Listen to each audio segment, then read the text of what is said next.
네, 오늘 말씀의 제목은 깨어진 조각을 붙이시는 아버지의 손, 깨어진 조각을 붙이시는 아버지의 손이라는 제목으로 치유 시리즈의 첫 번째 시간을 열어가기 원합니다. 먼저 우리가 말씀을 나누기에 앞서서 여러분, 이 치유 시리즈를 이렇게 선택하고 우리가 함께 나누기 원하는 은혜는, 예수님은 단순히 우리의 어떤 부분만을 치유하시는 분이 아니라 우리의 전인적이고 전인격적인 치유를 주시는 분입니다. 제가 예전에 저희 큰아이가 이렇게 아장아장 걸어 다닐 쯤에 이렇게 방에서 일을 하고 있는데 거실에서 천둥번개와 같이 퍽 하는 소리가 나는 겁니다. 제가 깜짝 놀라서 밖으로 달려나갔습니다. 다행히 저희 아이는 안전했지만 거실에 있던 전신 거울, 제 키만한 전신 거울이 그만 넘어가면서 거기에 있는 모든 거울 조각이 파편이 거실로 흐트러지게 된 것입니다. 그래서 그 유리 조각들을, 거울 조각들을 잘 이렇게 치워내 버렸습니다. 그런데 제가 그때 그 깨진 조각을 보면서 한 가지 얻은 사실 하나가 있습니다. 깨진 조각은 누구도 붙일 수 없다라는 것입니다. 아무리 대단한 사람도 그 깨진 조각, 모래의 알갱이와 같이 자그마하게 되어진 파편을 붙일 수 없는 것이죠. 이 시리즈 3편을 나가면서 매 편마다 등장하는 여인이 있습니다. 그 여인들 모두 이 거울 조각같이 깨진 인생을 마주하게 됩니다. 깨져버린 인생, 누구도 그 깨진 조각을 붙여줄 수 없는 비참한 인생. 그런데 그 여인들의 깨진 조각을 예수님이 붙여주십니다. 그리고 그 예수님은 우리의 예수님이 되는 것입니다. 따라서 이 치유 시리즈 3번의 시간을 나가면서 여러분의 인생 안에 경험한, 인생 안에 가지고 있는 깨져버린 조각을 붙여주시는 우리 예수 그리스도, 여러분의 아버지를 만나는 회복의 시간이 되시기를 주님 안에서 소망하고 축복합니다. 여러분, 오늘 본문을 보면 우리가 첫 번째 만나는 여인은 유리조각같이 깨져버린 인생입니다. 그녀는 혈류증을 앓고 있었습니다. 혈류증이란 몸에서 출혈이 멈추지 않는 병입니다. 계속해서 피가 흐르는 것이죠. 그런데 오늘 본문은 그녀가 그 병을 12년 동안 앓고 있었다라고 기록하고 있었습니다. 그러니까 그녀에게 12년이라는 시간은 깨져버린 조각과 같은 시간인 것입니다. 누구도 붙여줄 수 없는 그런 조각과 같은 시간. 그녀의 12년은 제가 본 거울 조각처럼 철저하게 깨진 조각과 같은 시간이었습니다. 얼마나 철저하게 깨진 시간이었는지에 대해서 오늘 본문은 기록하고 있습니다. 첫 번째로는 그녀의 몸이 계속해서 약해지고 있었다라는 것입니다. 혈류증이 무엇입니까? 몸에서 피가 계속 나가는 것입니다. 그렇기 때문에 극심한 빈혈과 몸의 쇠약함을 경험하고 있었습니다. 그리고 두 번째로 재산을 탕진하고 있었습니다. 온갖 의사들을 만나며 치료비로 지불을 했기 때문에 그 횟수 12년이 넘어갈 때 자신의 수중에 있던 모든 돈이 바닥이 난 것입니다. 경제적인 고난을 경험하고 있었습니다. 그리고 오늘 본문에 보면 특이한 장면이 나오는데, 많은 의사들을 만났는데 많은 의사들에게 많은 고통을 당했다라고 기록하고 있습니다. 왜 의사를 만났는데 고통을 당했을까요? 여기서 고통을 받다라는 말은 헬라어로 파투사라는 말입니다. 이 말의 속뜻은 감정적인 고통, 심리적인 고통, 모욕감을 동반한 고통이라는 의미를 가지고 있었습니다. 당시의 의술은 현대 의술과는 많이 달랐습니다. 고대 의술은 단순히 의학적인 기술로만 한 것이 아니라 미신을 포함하고 주술을 포함하고 민간요법을 동원했습니다. 그러니까 그녀의 병을 고치겠다고 하는 의사들이 그녀에게 비인격적인 행위의 시술들을 많이 한 것입니다. 고쳐보겠다고 온몸에 여러 가지 갖가지 것들을 붙여보고 덕지덕지 발라보고 그녀가 수치심과 모욕감을 느낄 만한 그러한 일들을 경험했다라는 것이죠. 따라서 의사들을 통해서 그녀는 비인간적인 시술을 통해 몸과 마음이 착취당한, 몸과 마음이 다 깨져버린 고통 속에 12년을 보낸 것입니다. 그뿐만 아닙니다. 마지막으로 사회적인 격리를 당했습니다. 왜냐하면 당시 문화에 율법에 근거한 문화가 있었기 때문에 레위기서 15장 19절로 30절의 말씀에 근거하여 혈류를 앓고 있는 자는 부정한 자로 취급을 당했습니다. 피가 흐르고 있는 자는 더러운 인간이다.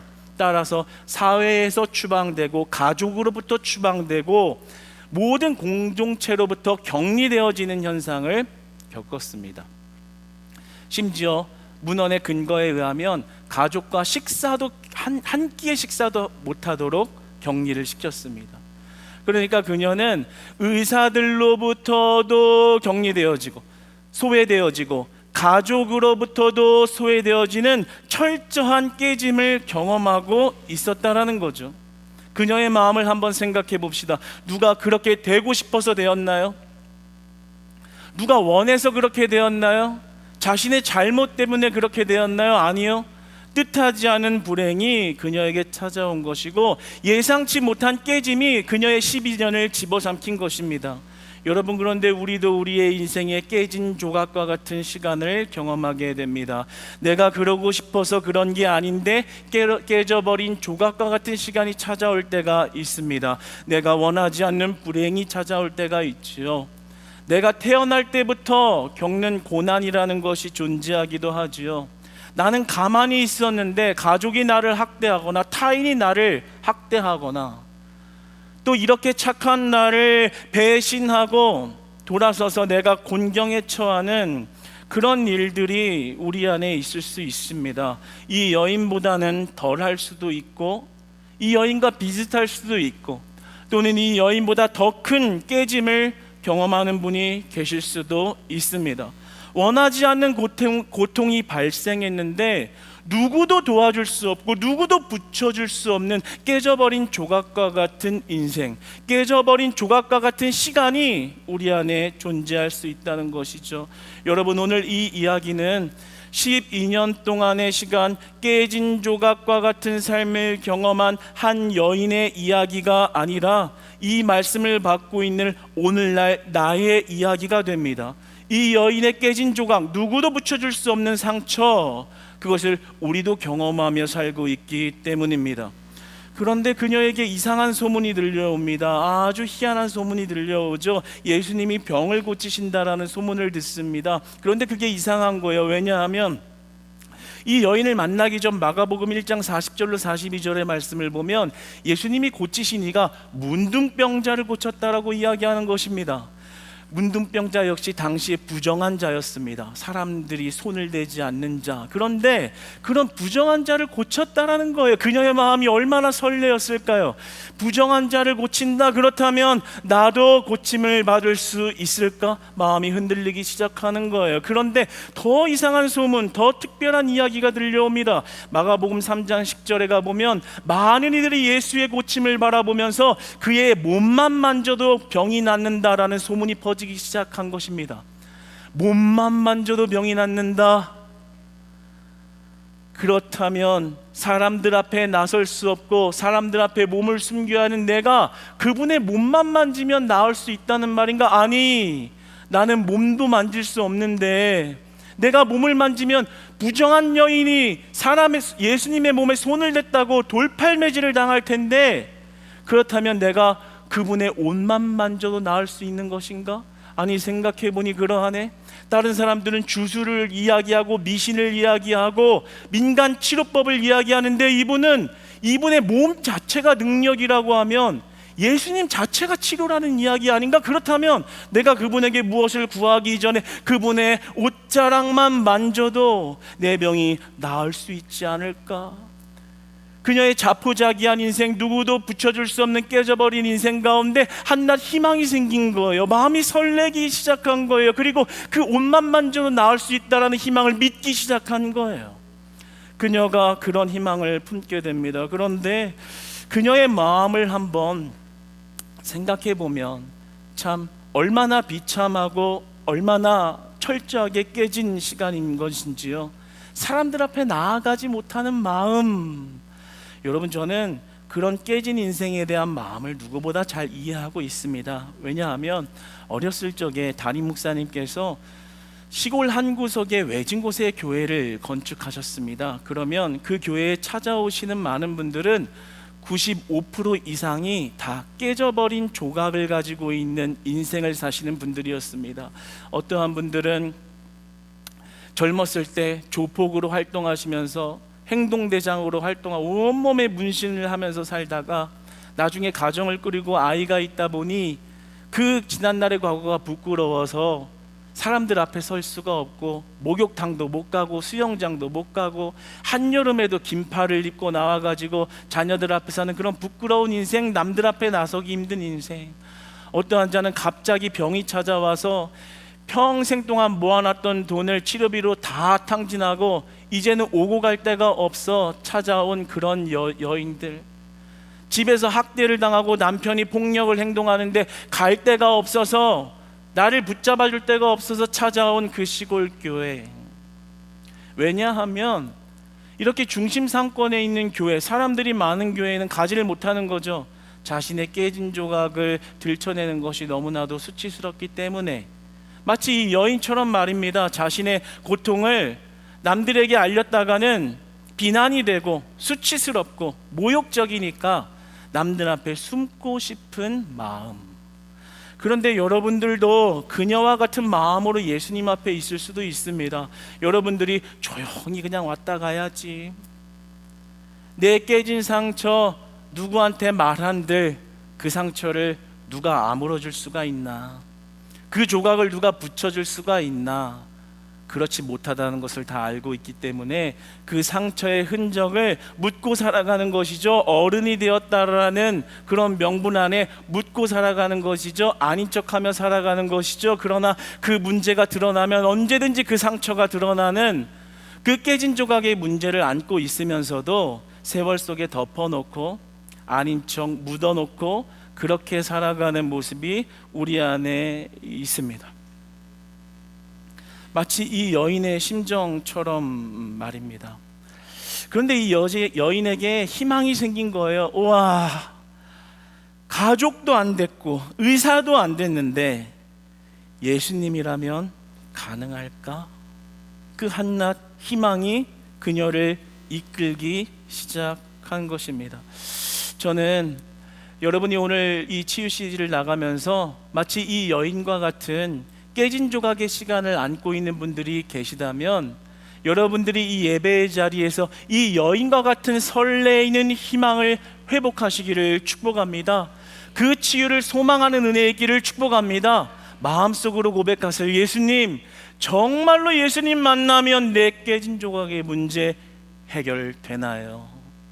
이 여인이 그런 마음을 가졌던 거예요.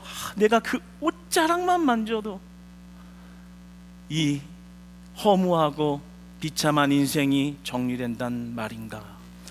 그래서 놀랍게 그녀는 군중 틈 사이에 몰래 끼어들어가 예수님의 옷자락에 손을 대어 만지죠. 그러자 그 순간 예수님의 능력이 그녀에게 빠져나가 그녀가 병 나음의 은혜를 입습니다. 그리고 네가 네 믿음으로 구원을 얻었다는 칭찬을 듣지요.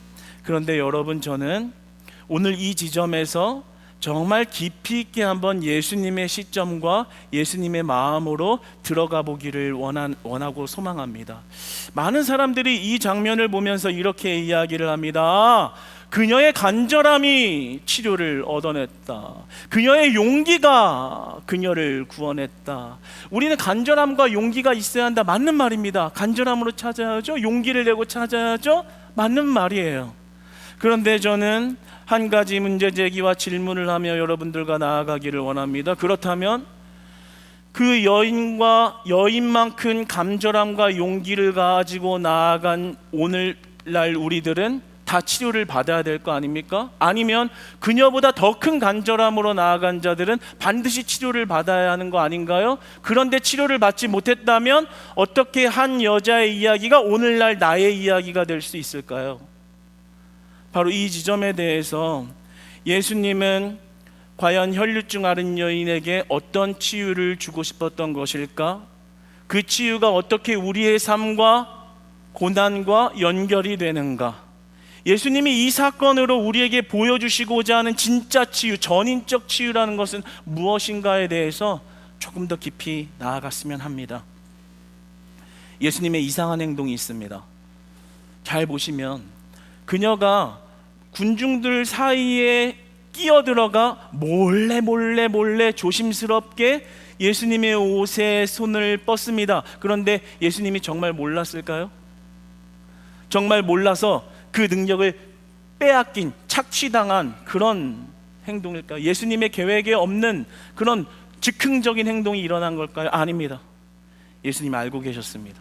그녀가 몰래 걸어오고 있다는 사실, 몰래 손을 뻗고 있다는 사실 다 알고 계셨어요. 요한복음 1장 47절로 49절을 보면 예수님이 이 땅에 계신 동안 초월적인 일을 행하셨다는 것을 보게 되는데, 특별히 시공간을 초월하신 분이라는 것을 알게 되는 장면이 있습니다. 그간에 나다나엘이 나오는데, 나다나엘이 예수님을 만나면서 이렇게 이야기합니다. 아니 예수님, 나를 어떻게 알고 찾아오셨습니까? 그랬더니 예수님이 이렇게 말씀하십니다. 너와 내가 만나기 전에 네가 그 무화과 나무 아래 있을 때부터 나는 너를 알고 있었고 너를 찾아왔다.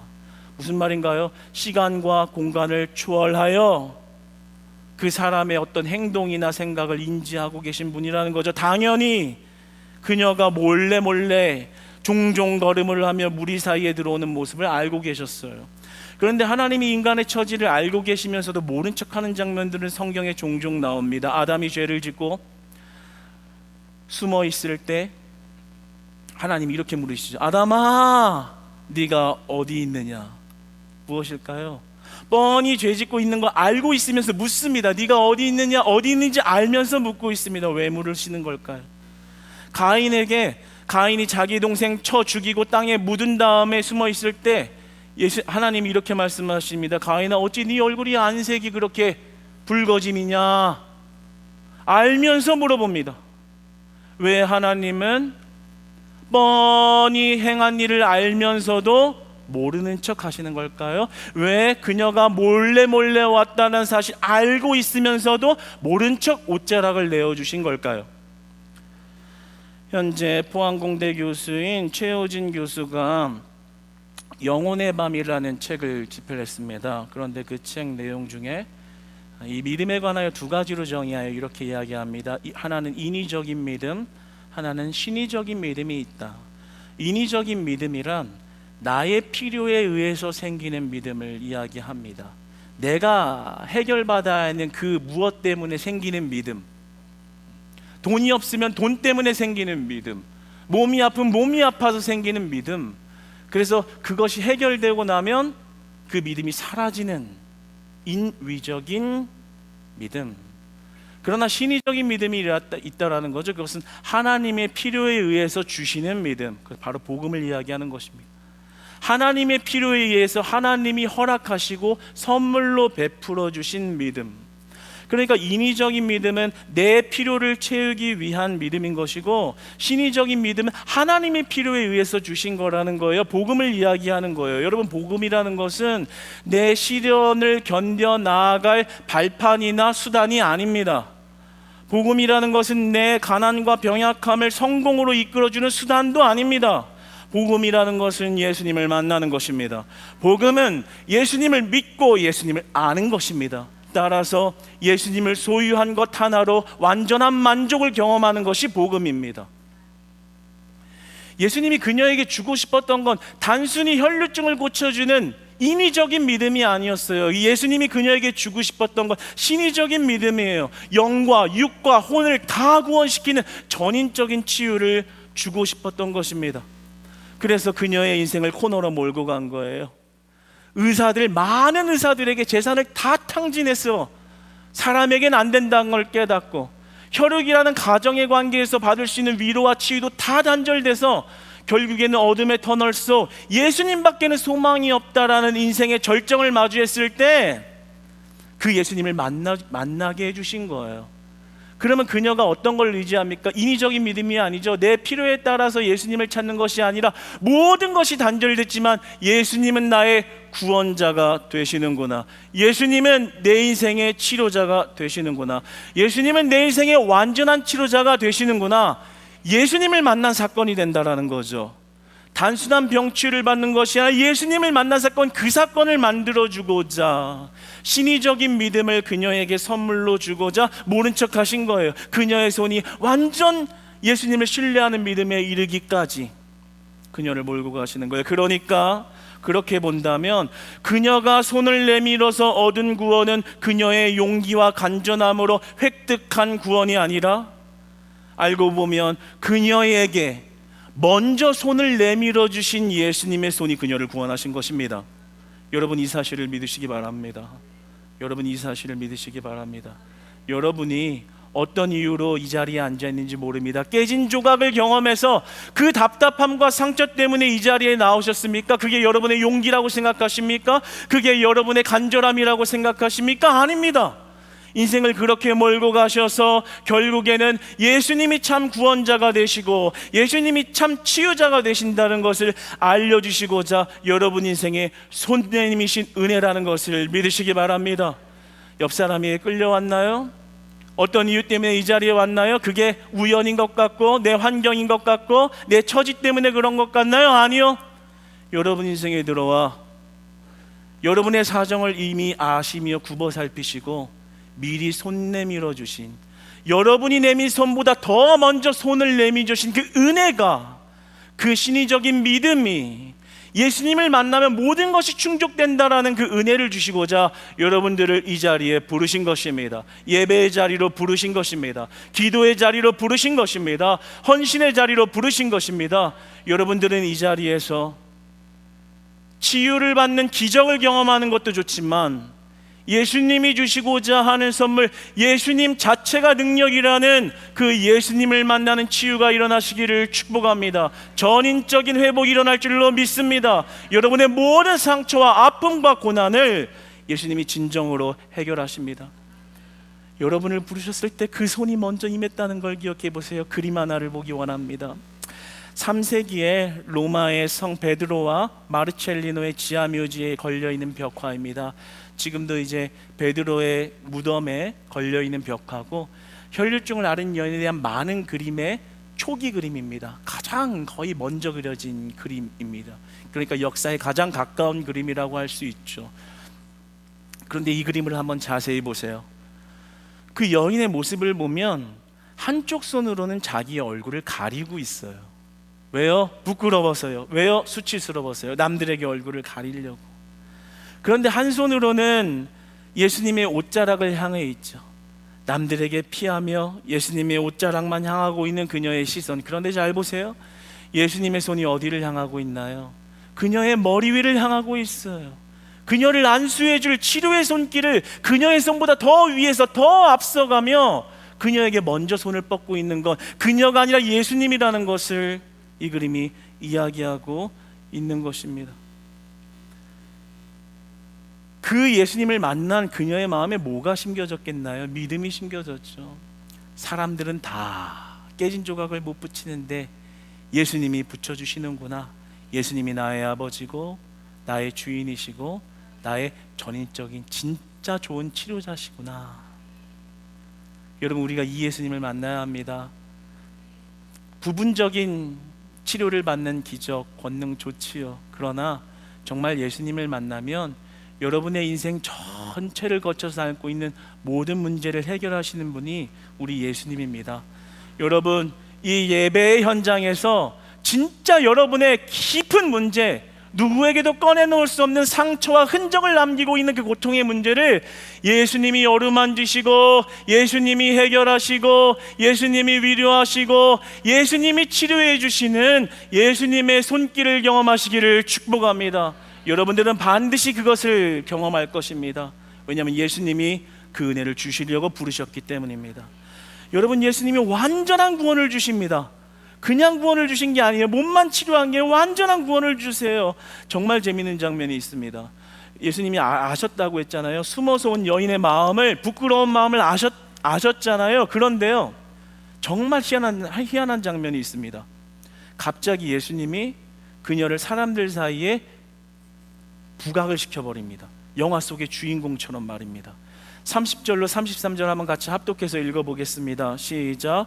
예수께서 그 능력이 자기에게서 나간 줄을 곧 스스로 아시고 무리 가운데서 돌이켜 말씀하시되 누가 내 옷에 손을 대었느냐 하시니 제자들이 여짜오되 무리가 에워싸 미는 것을 보시며 누가 내게 손을 대었느냐 물으시니까 하되 예수께서 이 일 행한 여자를 보려고 둘러보시니 여자가 자기에게 이루어진 일을 알고 두려워하여 떨며 와서 그 앞에 엎드려 모든 사실을 여쭈니. 아멘. 정말 희한한 장면이에요.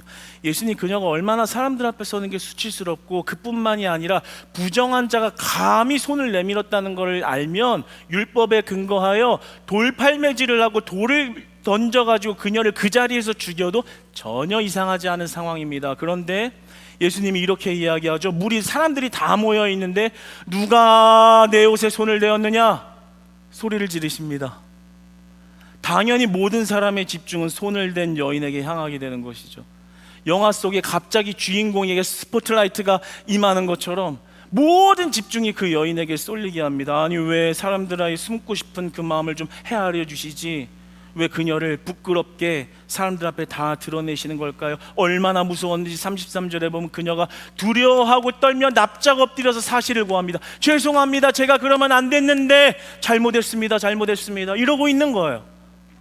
그런데 모두가 그녀를 주목하고 있는 그 시점에 예수님이 한마디를 더 얹으십니다. 34절의 말씀을 같이 읽어봅시다. 시작. 예수께서 이르시되 딸아 네 믿음이 너를 구원하였으니 평안히 가라 네 병에서 놓여 건강할지어다. 아멘. 예수님이 왜 이러시는 줄 아시는 거예요? 왜 이러는 줄 아세요? 세상 가운데 선포해버리는 거예요. 세상 사람들아 이 여인을 부정하다고 말하고 이 여인을 소외시키고 이 여인을 격리시키고 추방했던 사람들아 보아라. 이제 이녀는 부정한 자가 아니라 이 여인은 거룩한 자가 되었다. 할렐루야. 이제는 너는 모든 서러움과 고통과 상처로부터 자유하여졌다. 누구도 너를 비방할 수 없다. 누구도 너를 정죄할 수 없다. 누구도 너를 가둘 수 없다. 죽음도 사망도 질병도 너를 그 아래 메어둘 수 없다. 이제는 떳떳하라 당당해라. 그래도 된다. 내가 너의 병을 낫게 했고 내가 너의 깨져진 조각을 붙였으니 너는 이제 자유하라. 뭡니까? 예수님이 몸만 낫게 해준 건가? 아니요. 그녀의 인생에 가지고 있는 모든 상처를 다 해결하신 거죠. 이제 그녀는 자유해진 거예요. 그러니까 예수님은 몸의 치유를 주신 게 아니라 완전한 구원의 은혜를 주신 거예요. 할렐루야, 할렐루야. 우리에게 주시고자 하는 은혜이기도 한 것입니다. 얼마나 멋있나요? 숨고 싶은 그 여인에게 세상 사람들아 보라. 아마 12년 동안 사람들 앞에서 모욕으로 수치로 쌓여왔던 모든 재증이 그 한순간에 다 씻어껴져 내려가는 시간이었을 거예요. 그게 몸 하나 나왔다고 기뻐할 사건인가요? 그 인생을 통째로 자유하게 만드신 그 은혜는 무엇으로도 비교할 수가 없는 것이죠. 그런데 여러분 진짜 완전한 구원의 은혜가 뭔지 아십니까? 오늘 본문 말씀 자세히 보십시오. 오늘 본문 말씀의 시작을 보면 한 여인, 가버나움에 있는 한 여인에 불과한 여인이라고 소개를 하는데 오늘 말씀의 치료의 은혜를 베풀고 나서 그 끝자락에 그 여인의 인칭을 변화시키십니다. 어떻게 말씀하십니까? 딸아. 아멘. 여인이 아니라 너는 내 딸이다. 여인이 아니라 너는 내 자녀다. 너는 내 아들이다. 자녀 삼아 주셨다라는 거예요. 여러분 우리에게 그렇게 말씀하시는 거예요. 그 진리를 만나면 그 진리가 우리를 자유하게 한다라고 말씀하시는 겁니다. 그 예수님을 만나면 죽음도 우리를 얽맬 수 없는 것이고요, 질병도 우리를 얽맬 수 없는 것이고요, 고통도 학대도 모욕도 가난도 우리를 억누를 수 없다라고 말씀하시는 거예요. 그 예수님은 좋은 치료자가 되는 것입니다. 예수 나의 좋은 치료자, 그의 눈이 머무는 곳은 나의 슬픔과 고통, 고개 들어 그의 눈 늘 볼 때에 난 알았네. 예수 나의 치료자. 나 노래하리라. 나 노래하리라. 천한 나를 돌아보신 구세주를 찬양해. 하늘 닿는 곳까지 내 손 들리라. 예수 나의 치. 우리 고백합시다. 나 노래하리라.